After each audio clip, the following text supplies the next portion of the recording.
filming this Devo for you guys. Of course, I'm at home instead of in the office. Okay, so I'm sure that very similar to me, much of you have been addicted to games recently. Might be video games, might be board games, maybe you're hooked on the new Animal Crossing for the Switch, I don't know. But the board game that I have been addicted to playing with Tiger and my roommate Kristen is this game called Villainous. I'm obsessed with this game, you guys. This is how crazy I am. I don't just have one expansion pack. I have two. And I've asked for another one for my birthday. That's how crazy I am about this game. If you haven't played it and you're bored during quarantine, highly encourage you to check out Villainous. Basically, you're like a Disney villain trying to accomplish your villain plot before everybody else. It's a strategy game, but it's a lot of fun. So comment in this video description what kind of games you've been addicted to so that I can check them out and stop being so obsessed with this game. All right, so today we're going to be continuing to dive into 1 Peter. And it is like, God is so good, you guys, because the section that fell unto me for this day is 1 Peter chapter 2, verses 13 through 17.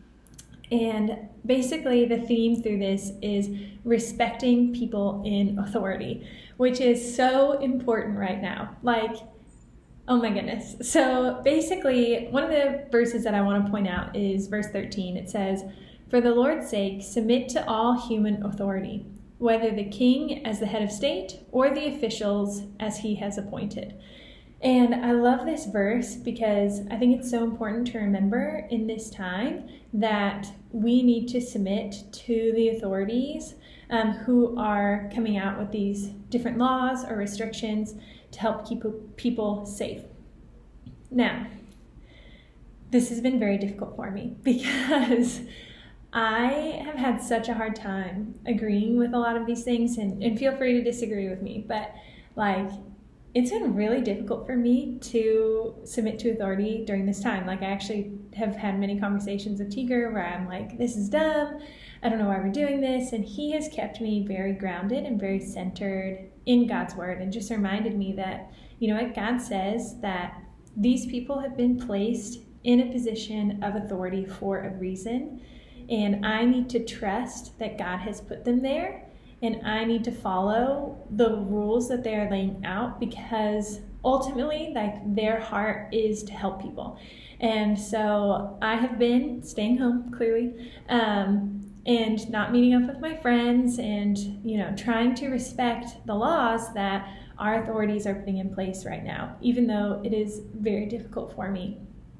So I would love for you guys, as you read through the devotional today and kind of think about what are some times when it's been difficult for you to accept the authority, and like, how are you feeling right now with some of the things that the authorities have asked us to do, and how are you processing those things, and what do you think about God saying to always respect those in power? So I would just highly encourage you to do the Devo, and would love for you guys to check out the TikTok video I'm making for our student ministries page today, featuring my dogs that live in this house. So hopefully you enjoy this Devo, and have a great day, guys. Bye.